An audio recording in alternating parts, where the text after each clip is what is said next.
Hello everyone, good morning. तो देखिए, आज के सेशन में हम लोग सिलेबस के बारे में जानेंगे क्लास 12 के, ठीक है। और इसके बाद हम लोग वो कितने मार्क्स के एग्जाम में पूछते हैं उसके बारे में डिस्कस करेंगे। और हम लोग एक चैप्टर भी पढ़ेंगे जिसका नाम मैट्रिक्स है। तो चलिए हम लोग स्टार्ट करते हैं। देखिए, सबसे पहले है सिलेबस ऑफ क्लास 12 मैथमेटिक्स, यानी आपके क्लास 12 के मैथमेटिक्स एनसीईआरटी हो, चाहे आपका लुसेंट का बुक हो या RS अग्रवाल का हो, चाहे आपका सिंगेज का हो, चाहे आपका अरिहंत का हो, कोई भी बुक हो, ठीक है। आपको क्लास 12 में इतना ही सारे चैप्टर पढ़ना है। आपका फर्स्ट चैप्टर जो पढ़ना है वो रिलेशन एंड फंक्शन है, और दूसरा हम लोग का inverse trigonometric function. Third chapter हम लोग का मैट्रिक्स है। फोर्थ चैप्टर हम लोग का डिटर्मिनेंट। फिफ्थ में हम लोग का कैलकुलस है। उसके बाद वेक्टर, 3D, LPP और क्या प्रोबेबिलिटी। अब देखो इसका वेटेज क्या है, यानी एग्जाम में ये कितने नंबर का कौन से चैप्टर में से क्वेश्चन पूछा जाता है उसके बारे में डिस्कस करते हैं। तो ये रिलेशन एंड फंक्शन और इनवर्स ट्रिग्नोमेट्री, ये दोनों लेके आपको एग्जाम में 10 मार्क्स का क्वेश्चन पूछा जाता है। मैट्रिक्स और डिटर्मिनेंट ये दोनों लेकर आपके एग्जाम में 13 मार्क्स का क्वेश्चन पूछा जाता है। अकेले बेचारा कैलकुलस है, ये बहुत बड़ा चैप्टर है, ठीक है ना, ये बहुत बड़ा है।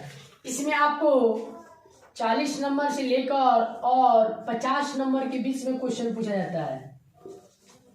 मतलब बिहार बोर्ड है या CBSE बोर्ड में वो एक्यूरेट है। CBSE बोर्ड में 44 नंबर का पूछा जाता है, लेकिन बिहार बोर्ड जो है वो कभी 40 नंबर का पूछ देगा, कभी 42 नंबर, कभी 45 नंबर, कभी 50 नंबर तक भी जा सकता है। तो इसीलिए इसका बिहार बोर्ड में कोई फिक्स नहीं है, लेकिन CBSE बोर्ड में फिक्स है कि आपको 44 नंबर का ही पूछा जाता है, ठीक है ना। अब तो बेचारा उसमें भी कम कर दिया है, क्योंकि आपका 80 नंबर का ही एग्जाम उसमें लिया जाता है, ठीक है ना। और 20 नंबर जो है आपको सेंटेप एग्जाम में ही मिल जाता है। उसके बाद आपको वेक्टर और 3D है, ये हम लोग के एग्जाम में 70 मार्क्स का क्वेश्चन पूछा जाता है। LPP जो है ये हम लोग के एग्जाम में 7 मार्क्स का क्वेश्चन पूछा जाता है। और प्रोबेबिलिटी जो है वो आपका 10 मार्क्स का क्वेश्चन पूछा जाता है। ये हम लोग का सिलेबस है, ठीक है ना। और ये कौन कितने नंबर का पूछेगा उसके बारे में हम लोग डिस्कस किए। अब एग्जाम का पैटर्न क्या है वो समझते हैं।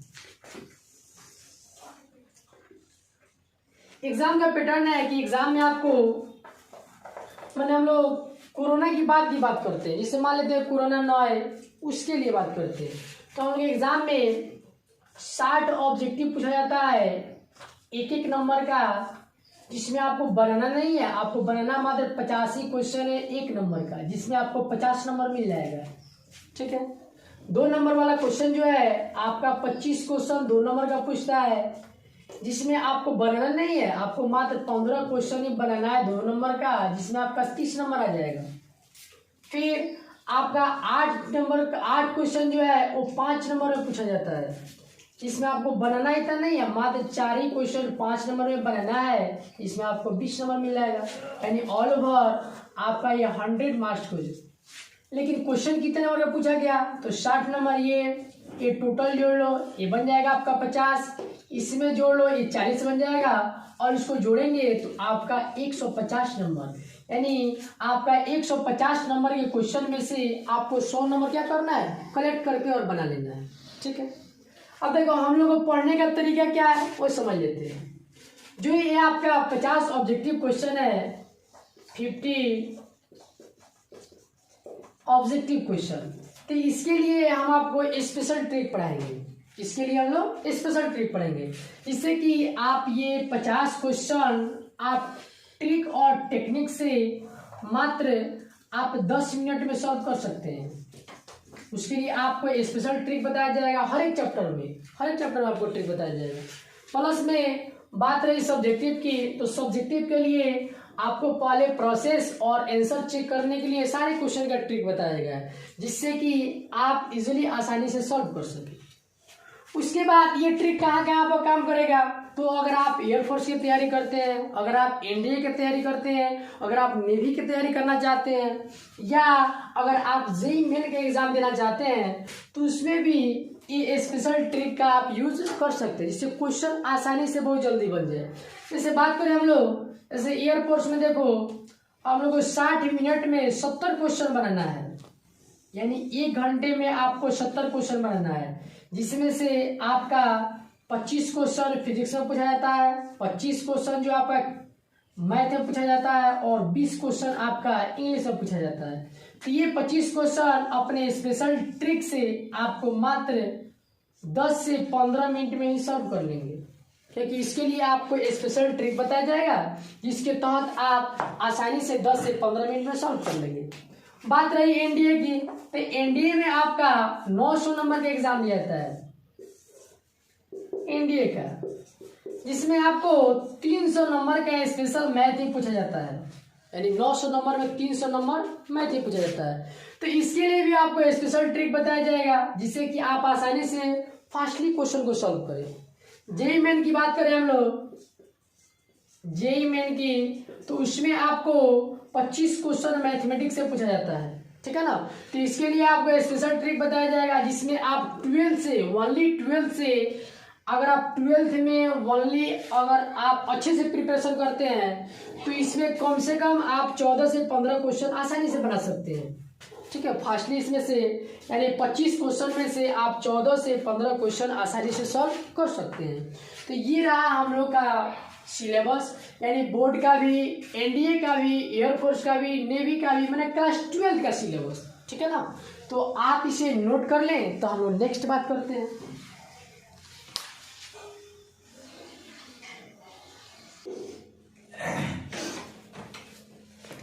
देखिए हम लोग चैप्टर स्टार्ट करते हैं, उसमें से फर्स्ट चैप्टर मैट्रिक्स।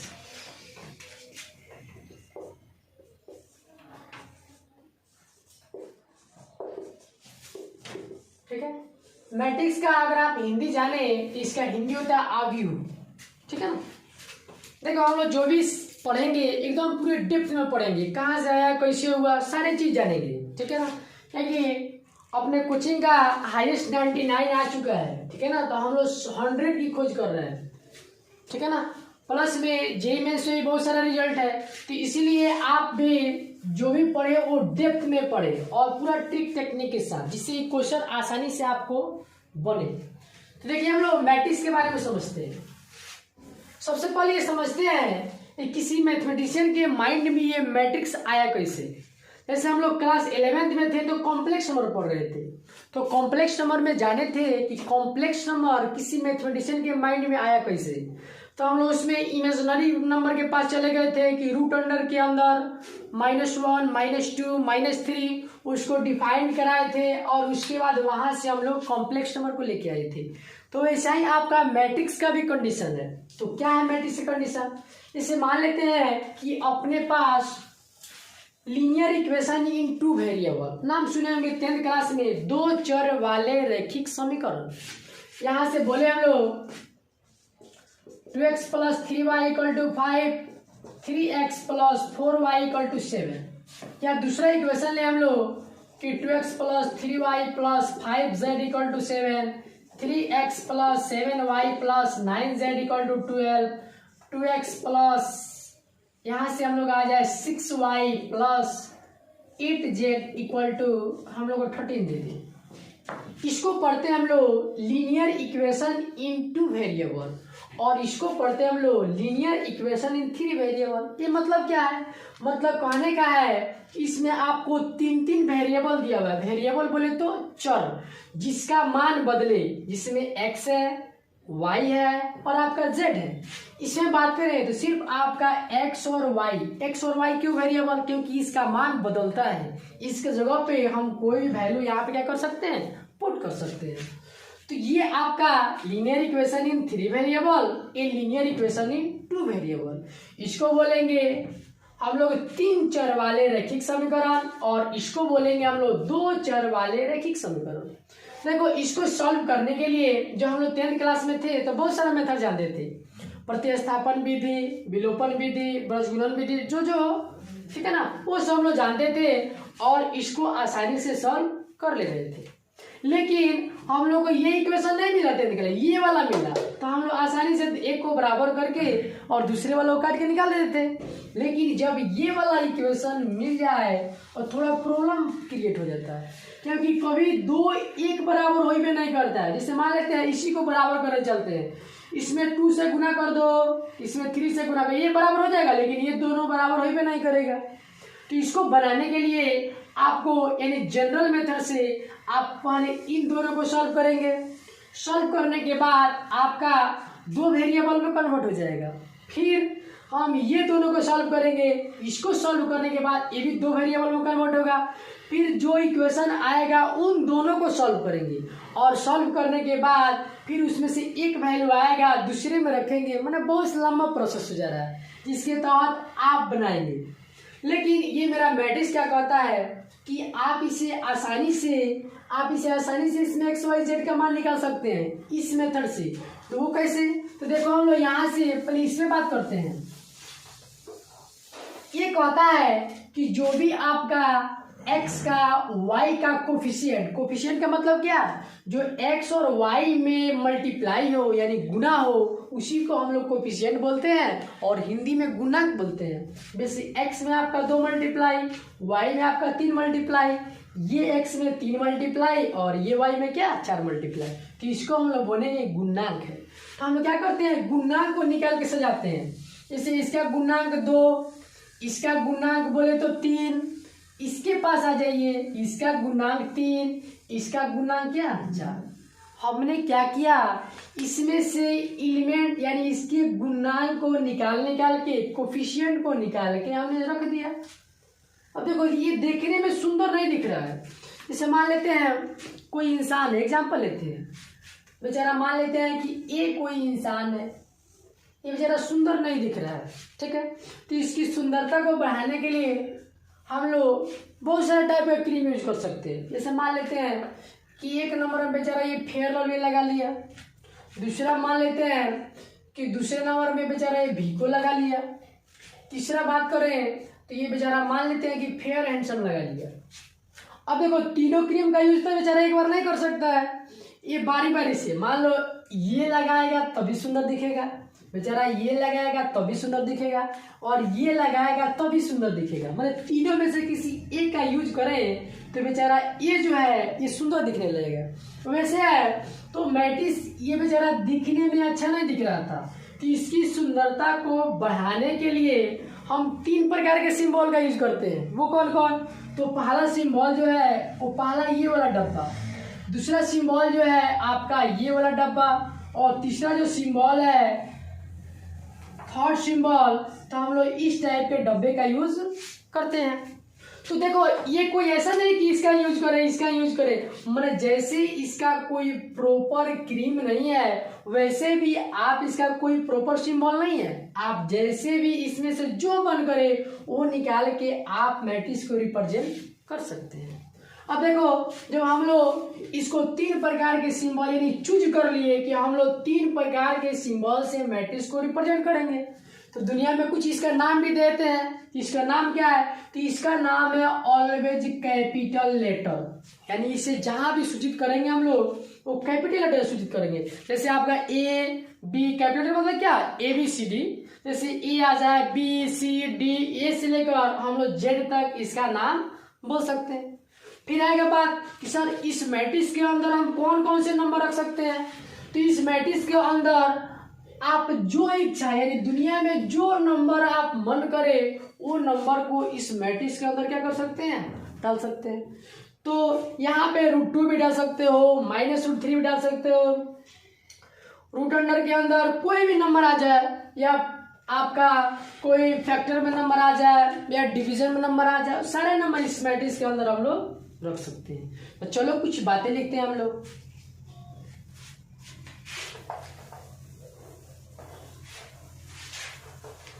तो हम लोग ये बातें समझ गए कि मैट्रिक्स दुनिया में आया कैसे।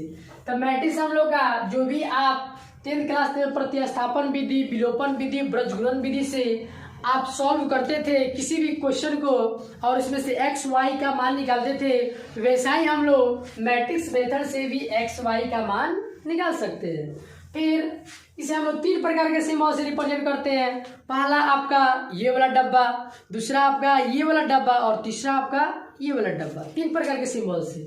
फिर नेक्स्ट क्या कहता है, इसका नाम क्या दोगे, तो इसका नाम है ऑलवेज कैपिटल लेटर, यानी ए से लेकर जेड तक। फिर इसमें कौन कौन सा आप एलिमेंट को रख सकते हो, तो इसमें दुनिया में आपको जो इच्छा करे वो एलिमेंट को हम लोग इसमें रख सकते हैं। तो चलो हम लोग कुछ बातें के लिखते हैं। अगर मान लेते हैं कि हम लोग का ABC अगर इस टाइप से लिखा रहे तो कहते हैं कि सर ये आपका कॉलम वाइज लिखा हुआ है, इसे क्या बोलेंगे कि आपका कॉलम वाइज लिखा हुआ है, यानी टॉप टू बॉटम। यहां से बात करें हम लोग ABC अगर इस तरह से लिखा रहे तो इसे बोलते हैं कि सर ये आपका रो वाइज लिखा हुआ है।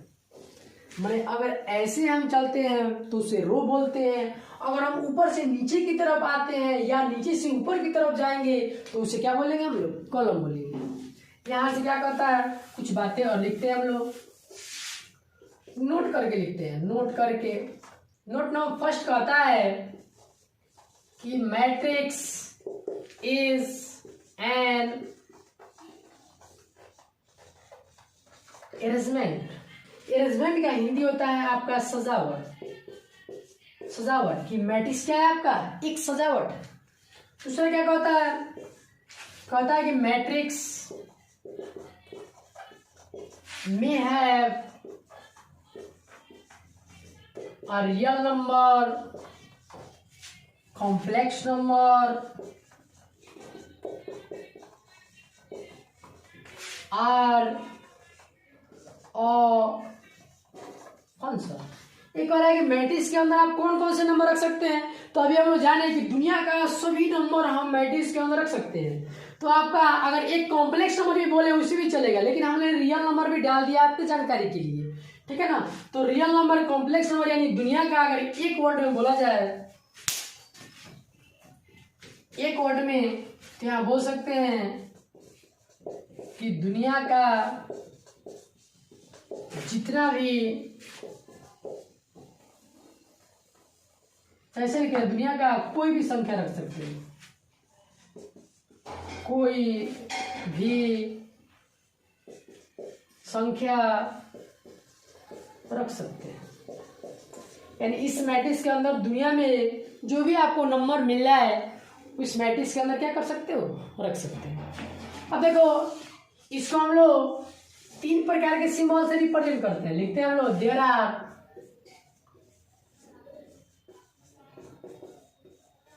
3 सिंबल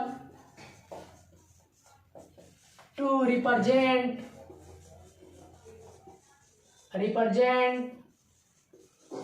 मैट्रिक्स। यानी मैट्रिक्स को हम लोग 3 प्रकार के सिंबल से रिप्रेजेंट करते हैं।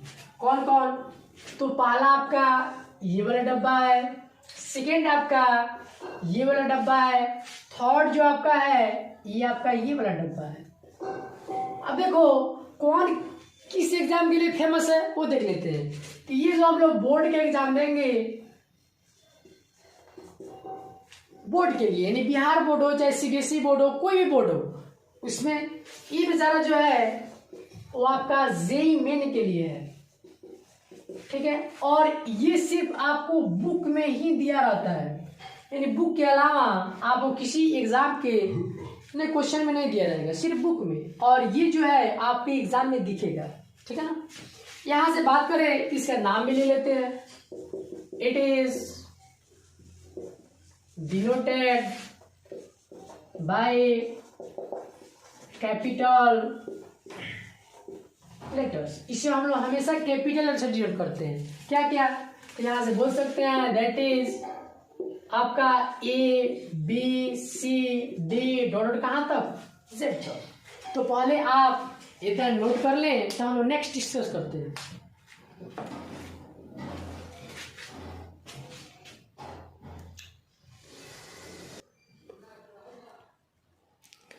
अब देखिए हम लोग कुछ एग्जाम्पल करते हैं, ठीक है ना। जैसे बोले क्या हम लोग A इक्वल टू 1 2 3 और 4 एक मैट्रिक्स ले लिए, ठीक है ना। हमने क्या किया, इसमें से एलिमेंट को सजा दिया। ठीक है, अब देखो हमने अभी अभी बात किया था कि जो इस टाइप से लिखा रहे इसे हम लोग रो बोलते हैं, रो। जो इस टाइप से लिखा रहे तो इसे भी हम लोग क्या बोलते हैं, रो बोलते हैं। और जो इस टाइप से लिखा रहे इसे हम लोग कॉलम बोलते हैं। और ये भी, इसको भी हम लोग क्या बोलेंगे, कॉलम बोलेंगे। देखो ये लिखने से हमको ये पता नहीं चल रहा है कि आपका फर्स्ट रो कौन है और सेकेंड रो कौन है, और आपका फर्स्ट कॉलम कौन है और सेकेंड कॉलम कौन है। तो इसको बताने के लिए हम लोग इसको एक सिंबल से रिप्रेजेंट कर लेते हैं। इसको जब भी अगर रो की बात आएगी तो हम लोग आर बोलेंगे, और जब भी अगर कॉलम की बात आएगी तो इसे हम लोग क्या बोलेंगे, सी बोलेंगे। जब रो की बात आएगी तो हम लोग आर बोलेंगे, और जब कॉलम की बात आएगी तो क्या बोलेंगे, हम लोग सी बोलेंगे। अब इसको हम बोल सकते हैं कि सर ये जो दिखाई दे रहा है ये आपका R1 है, ये जो दिखाई दे रहा है ये आपका R2 है। यहाँ नीचे आ जाए तो इसको हम C1 बोल सकते हैं, और इसको क्या बोलेंगे, हम लोग C2 बोलेंगे।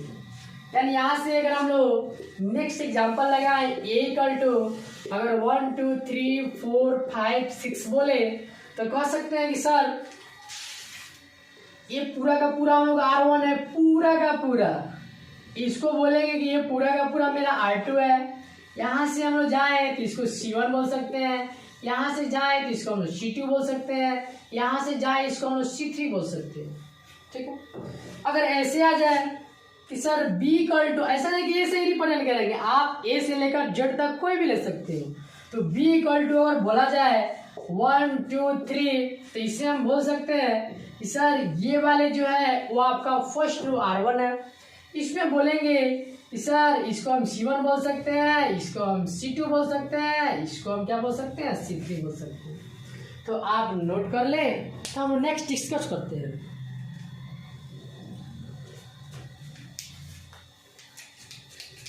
स्क्रीनशॉट ले ले या नोट कर ले। चलिए नेक्स्ट डिस्कस करते हैं।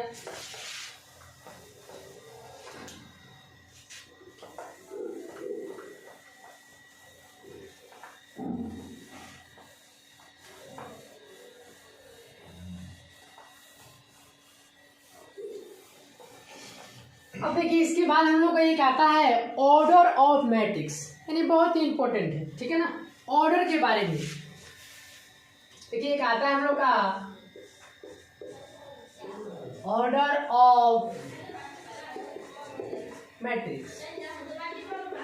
ठीक है ना, order of matrix. Order of matrix में क्या डिस्कस करें, देखो कहता है कि नंबर ऑफ, इनो नहीं पढ़ेंगे, number of row m and number of column n is called order of matrix। देखो कहने का मतलब है कि अगर आपको रो दिखाई दे तो उसे आप m बोलो। मैंने हम लोग जैसे रो को R से रिप्रेजेंट कर रहे हैं, तो हम लोग अगर रो को अगर ऑर्डर दिखाना रहे तो हम रो को M बोलते हैं, और कॉलम को क्या बोलते हैं, हम लोग N बोलते हैं। जैसे एग्जांपल से ज़्यादा क्लियर होगा। जैसे हम लोग बोले एग्जांपल में कि सर A हम ले लेते हैं 1 2 3 और 4। इसमें बात करें तो अभी बोल रहे थे कि सर इसको हम R1 बोलते हैं, इसको हम लोग R2 बोलते हैं, इसको हम लोग C1 बोलते हैं, और इसको हम लोग क्या बोलते हैं, C2। अब देखो जब भी ऑर्डर दिखाना रहे, ऑर्डर का मतलब क्या कि इसमें कितना रो और कितना कॉलम है। जब भी अगर आपको ऑर्डर दिखाना रहे तो आप पहले रो को काउंट करो, तो रो को काउंट करके आप इसे रिप्रेजेंट करो MC, क्योंकि यहाँ बोल रहा है कि नंबर ऑफ रो M, यानी रो की काउंटिंग को M बोलो, और कहता है कि नंबर ऑफ कॉलम N, यानी इसको बोलेंगे हम लोग N। और देखो सबसे पहले हम लोग रो की बात किए तो पहले रो लिखेंगे और उसके बाद कॉलम। तो ऑर्डर दिखाने के लिए आप यहाँ भी ऑर्डर दिखा सकते हो, या आप ए के नीचे भी ऑर्डर दिखा सकते हो। तो यहीं पे लिख लेते हैं हम लोग M पहले रो और इसके बाद कॉलम और बीच में साइन देते हैं गुना का, क्रॉस का, जिसको हम लोग मैट्रिक्स की भाषा में बाई पढ़ते हैं। और ये लिखा हुआ आपका m/n, मतलब कि इस मैट्रिक्स का ऑर्डर कितना है ये आपको m/n दिखाएगा।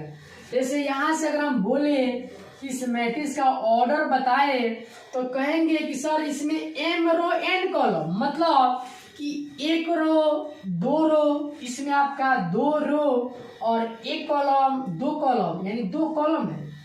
यानी इस मैट्रिक्स का कोई ऑर्डर पूछे तो इसमें रो और कॉलम को काउंटिंग करके बोलने कि आपका मैट्रिक्स जो है वो 2/2 का है। बीच वाले क्रॉस को क्या पढ़ेंगे हम लोग, बाई, यानी 2/2 ऑर्डर का है। कोई पूछे कि बताइए कि नंबर ऑफ एलिमेंट्स कितना है, तो इसी में मल्टीप्लाई कर लो, 2 दूना कितना बन जाएगा 4, और यही हम लोग का आंसर बन जाएगा। इसे दूसरे एग्जाम्पल, नेक्स्ट एग्जाम्पल लेते हैं हम लोग। जैसे अगर हम लोग को लिख दिया जाए 1 2 3 आ जाए, एक मैट्रिक्स हम लोग का, इसमें कोई पूछे यानी m/n, यानी आप इसमें ऑर्डर बता दो, तो पहले रो को काउंटिंग करेंगे। तो इसमें एक ही रो है तो 1 रो, और इसमें कॉलम कितना, 1 कॉलम 2 कॉलम 3 कॉलम, यानी 1/3, यानी इस मैट्रिक्स का ऑर्डर 1/3।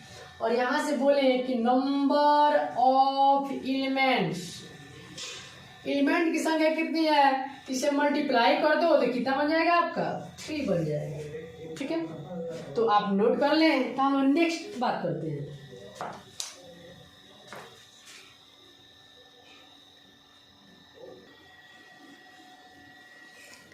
अब देखिए हम लोग का इसके बाद बारी आती है डिफिनेशन की। तो हम लोग बहुत पहले से डिफिनेशन रटना छोड़ दिए हैं, क्योंकि मैथमेटिक्स कोई हिस्ट्री नहीं है कि हम लोग आए और लगे रटने कि बाबर कब पैदा लिया, उसके खानदान के बारे में, उसके मौसा के बारे में, ये सब जानने की हमको कोई ज़रूरत नहीं है। तो मैथमेटिक्स में आपका कोई डिफिनेशन नहीं होता है, सिर्फ इसमें टेक्निक की बात की जाती है। तो आपका बहुत सारा डिफिनेशन इसमें, इससे हम लोग क्या किए, एक ट्रिक पे सेट कर दिए हैं, जिससे कि आपका एग्जाम में क्वेश्चन ही बन जाए और आपको याद भी नहीं करना पड़े। तो इसके लिए बात करते हैं हम लोग टाइप्स ऑफ मैट्रिक्स के बारे में। टाइप्स ऑफ मैट्रिक्स, ठीक है ना। और ये ट्रिक का हम लोग यूज करते हैं। देखिए ट्रिक क्या कहता है, फर्स्ट नंबर में बाबू हम लोग आता है रो मैट्रिक्स, सेकेंड नंबर में हम लोग आता है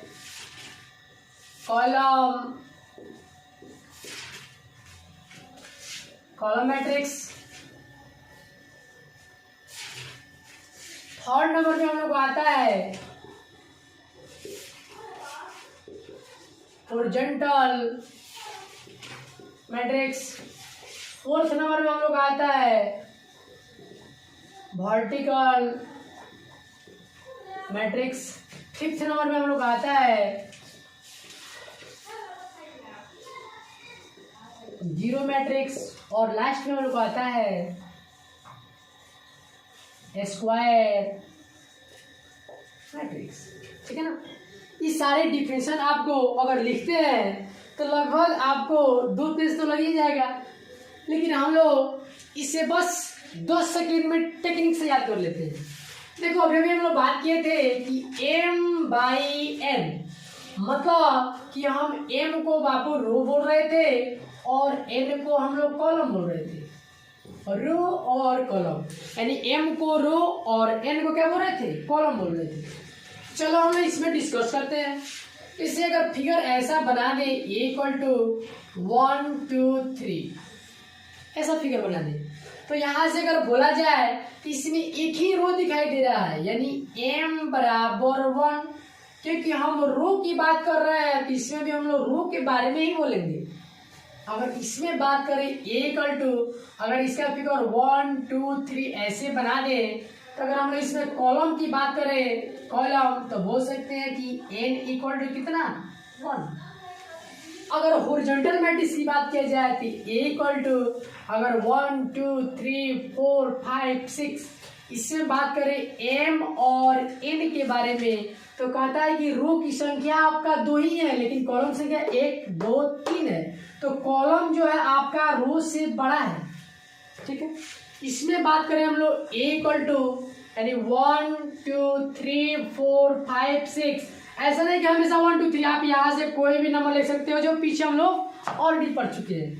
तो अगर इसमें हम लोग एम और एन की बात किया जाए तो एम बड़ा है आपका किससे, एन से।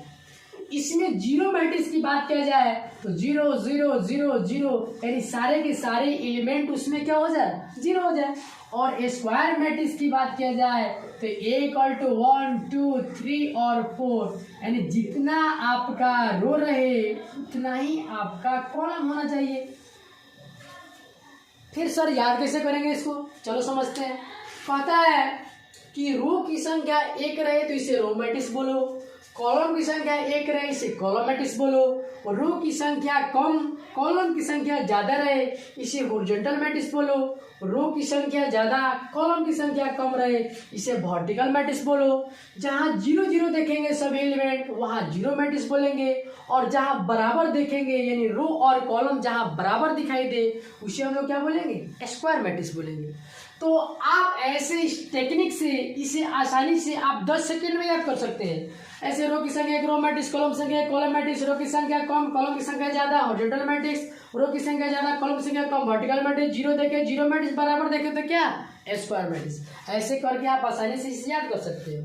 जैसे इसमें क्वेश्चन भी पूछा जा चुका है, बोर्ड में आपका क्वेश्चन भी पूछा जा चुका है, ठीक है ना।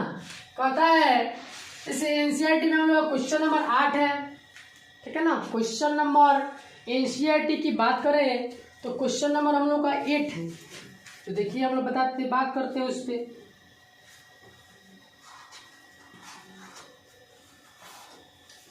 कह रहा है इसमें कि ए इक्वल टू आपको क्वेश्चन नंबर एनसीईआरटी का ये है एक्सरसाइज 3.1 का। ए इक्वल टू आपको दिया गया है कि A i j m by n, ठीक है, is a square matrix, is a square matrix. इसमें ए में ऑप्शन दिया हुआ है m less than n, B में ऑप्शन दिया हुआ आपका m greater than n, C में ऑप्शन दिया हुआ आपका एम इक्वल टू एन, और डी में ऑप्शन दिया हुआ है none of this and the. कैसे सोचेंगे इसको, तो देखो कह रहा है अभी तो इसके बारे में हम नहीं समझ रहे हैं कि ये क्या लिखा हुआ है, लेकिन समझे कि ये आपका एक मैट्रिक्स है, ठीक है ना, जिसमें आपका एम रो और एन कॉलम है। तो कह रहा है कि ये कोई मैट्रिक्स है जिसका order m by n matrix है, अगर वो स्क्वायर मैट्रिक्स हो तो कौन सा ऑप्शन आपका सही है। तो अभी हम लोग स्क्वायर मैट्रिक्स में क्या पढ़े, जिसमें m इक्वल टू एन हो, यानी m इक्वल टू एन किस ऑप्शन में, सी। तो सी इज द करेक्ट ऑप्शन। तो आप इसे नोट कर लें, आपको याद करने की इसे कोई जरूरत नहीं है, सिर्फ टेक्निकली आप 10 सेकेंड में इसे बना सकते हैं, और एग्जाम में क्वेश्चन भी आएगा तो इसी पे आएगा ना कि डिफरेंशियल पे आएगा, तो आप इसे याद कर लेंगे, ठीक है। तो हम लोग नेक्स्ट क्लास में हम लोग अगला टॉपिक डिस्कस करेंगे।